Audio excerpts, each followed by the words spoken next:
സംസ്കാരത്തിനും നൽകുന്ന ഒരു ട്രിബ്യൂട്ടാണ് അത്.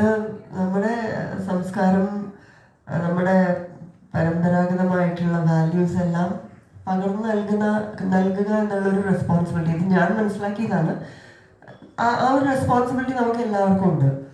അപ്പോൾ ഇത്തരം കാര്യങ്ങൾ, ഇത്തരം സംരംഭങ്ങൾ ഒരുക്കുമ്പോൾ നമ്മുടെ യുവതലമുറയ്ക്ക്, പ്രത്യേകിച്ച് ഇപ്പോൾ ഉള്ള സോഷ്യൽ മീഡിയ പ്രസൻസും എല്ലാം വഴി നമ്മുടെ യുവതലമുറയ്ക്ക് ഇതിലേക്ക് കൂടുതൽ ശ്രദ്ധ അതിലേക്ക് എത്തിക്കാൻ നമുക്ക് പറ്റുന്നുണ്ട്. അപ്പം നമ്മുടെ വാല്യൂസ് വിളിച്ചു കൊണ്ടുപോകാനായിട്ട് ഇപ്പോഴത്തെ ഏറ്റവും മോഡേൺ ടെക്നോളജി ഉപയോഗിക്കുവാൻ സാധിക്കുന്ന, അതിൻ്റെ എല്ലാത്തിൻ്റെയും കൂടി ഒരു ബ്ലെൻഡായിട്ട് നല്ലൊരു ട്രിബ്യൂട്ട് ഭരതനാട്യം എന്നുള്ള കലാരൂപത്തിനും ഭാരതീയ സംസ്കാരത്തിനുമായിട്ടുള്ളൊരു ട്രിബ്യൂട്ട്.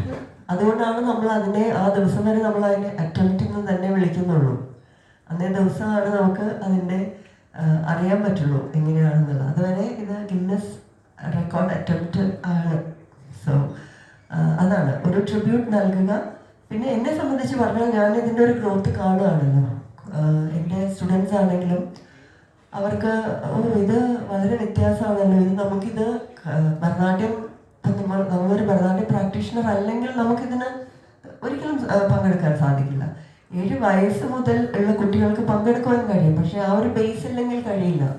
അപ്പോഴും അങ്ങനെ ഒരു കലാരൂപം അഭ്യസിക്കണം എന്നുള്ളൊരു ചിന്ത ഒരു തലമുറയിലേക്ക് നമുക്ക് എത്തിക്കാൻ കഴിയുന്നു എന്നുള്ളതാണ് ഇതിൻ്റെ ഹൈലൈറ്റ് ആയിട്ട് ആസ് എ ഡാൻസ് പ്രാക്ടീഷണർ ഞാൻ കാണുന്നത്.